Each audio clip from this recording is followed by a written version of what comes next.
जय श्री राम, जय हनुमान बाबा की। और मैं आज आपका फिर से स्वागत करता हूँ इस संपूर्ण सृष्टि ज्ञान चैनल में। और हम लोग आज बात करने जा रहे हैं पापांकुश एकादशी के बारे में। यह एकादशी कब पड़ती है, इसका क्या महत्व है, तो आज आपको हम बताएंगे। तो चलिए शुरू करते हैं। पर शुरू करने से पहले जय श्री राम, जय हनुमान बाबा और भगवान विष्णु की जय। देखिए, जैसा ये नाम कहा गया है पापांकुश एकादशी, तो पापांकुश का हम थोड़ा देर बताएंगे कि इसका अर्थ क्या है। पहले तो हम ये बता दें कि एकादशी पड़ती कब है। देखिए, अश्विन शुक्ल पक्ष की एकादशी को, या कहिए अश्विन माह में जो शुक्ल पक्ष में एकादशी पड़ती है, तो उसे उस दिन यह पापांकुश एकादशी का व्रत किया जाता है। फिर बता दें आपको, अश्विन माह के शुक्ल पक्ष की एकादशी को पापांकुश एकादशी कहा जाता है और उस दिन व्रत किया जाता है। अब जो यह एकादशी पाप रूपी हाथी को महावत रूपी अंकुश से भेदने के कारण पापांकुश एकादशी कहते हैं। फिर बता दें, यह जो एकादशी है उसमें पाप रूपी हाथी को महावत रूपी अंकुश से भेदने के कारण उसको पापांकुश एकादशी कहते हैं। पाप अंकुश तो मतलब पाप को अंकुश लगाना, पाप को ख़त्म करना, इसे बोलते हैं पापांकुश एकादशी।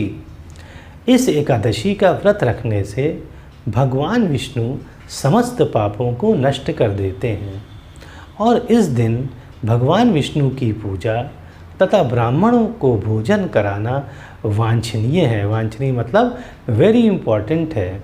तो इस दिन भगवान विष्णु की पूजा करनी चाहिए और एक या दो ब्राह्मण को भोजन घर में बुलाकर। पापांकुश एकादशी का व्रत रखने से भगवान विष्णु प्रसन्न होते हैं और भक्तों को कभी भी धन दौलत सुख और सौभाग्य की कमी नहीं होने देते हैं। इस व्रत के रखने से सभी पापों का नाश होता है और व्यक्ति इस लोक में सुख भोगते हुए मोक्ष को प्राप्त हो जाता है। एकादशी तिथि को प्रातः उठिए, स्नान आदि करें और स्वच्छ वस्त्र धारण करके व्रत का संकल्प लें। फिर आपको एक बार बता दें शुरू से कि देखिए, जो पापांकुश एकादशी है ये अश्विन माह के शुक्ल पक्ष की एकादशी को पापांकुश एकादशी कहते हैं। और इस एकादशी का व्रत बहुत ही महत्वपूर्ण है, क्योंकि यह व्रत रखने से यह कहा जाता है कि जो भी आपने अनजाने अनजाने में पाप किए हैं वे सब खत्म हो जाते हैं। तो यह एकादशी पाप रूपी हाथी को महावत रूपी अंकुश से भेदने के कारण पापांकुश एकादशी कहलाती है। इस एकादशी का व्रत रखने से भगवान विष्णु सभी पापों को नष्ट कर देते हैं और इस दिन भगवान विष्णु की पूजा करना और ब्राह्मणों को भोजन कराना बहुत ज़रूरी होता है। और पापांकुश एकादशी का व्रत रखने से श्री हरि विष्णु प्रसन्न होते हैं और भक्तों को कभी भी धन दौलत सुख और सौभाग्य की कमी नहीं होने देते हैं।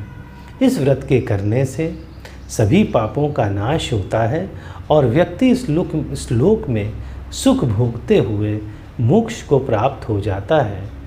एकादशी अब कैसे इस व्रत को करें। एकादशी तिथि को प्रातः उठकर स्नान आदि करें और स्वच्छ वस्त्र धारण करके व्रत का संकल्प लें।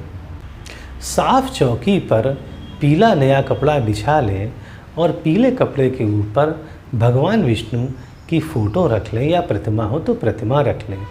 उसके बाद धूप है, दीप है, फल और फूल आदि से भगवान विष्णु की विधि पूर्वक पूजा करें।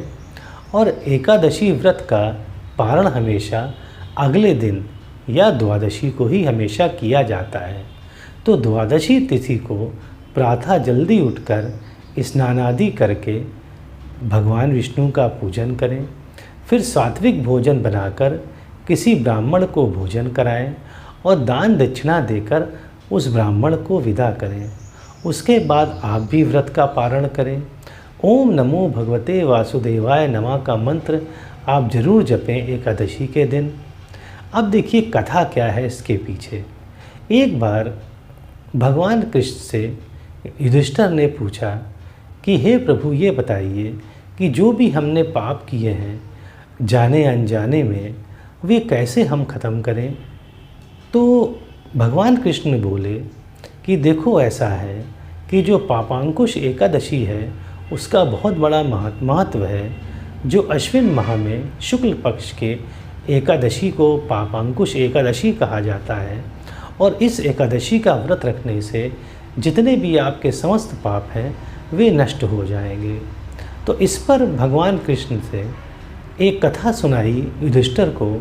उन्होंने कहा, देखो वत्स, विंध्य पर्वत पर एक महाक्रूर क्रोधन नाम का एक बहेलिया रहता था। उसने हिंसा, लूटपाट तथा मद्यपान में पूरी ज़िंदगी बिता दी। मतलब उसने कोई ऐसा सही काम नहीं किया, ज़िंदगी भर वो लूटपाट करता रहा, छिनैती करता रहा, मारता रहा, हिंसा करता रहा और शराब पीता रहा। तो जब उसका अंतिम समय आया तब यमराज ने यमदूतों की आज्ञा दी कि जाओ उसको ले आओ। तो जब उसने यमदूतों को देखा तो समझ गया क्रोधन कि उसका अंत समय आ गया है। तब वो वहाँ से भागा, पर कहाँ भाग सकता था। पर उसकी यह किस्मत अच्छी थी क्रोधन की कि वो अंगिरा नामक ऋषि के आश्रम में पहुँच गया। जब अंगिरा नामक ऋषि के आश्रम में घुस गया तो जो यमदूत थे वो बाहर खड़े होकर उसका इंतज़ार करने लगे, क्रोधन का।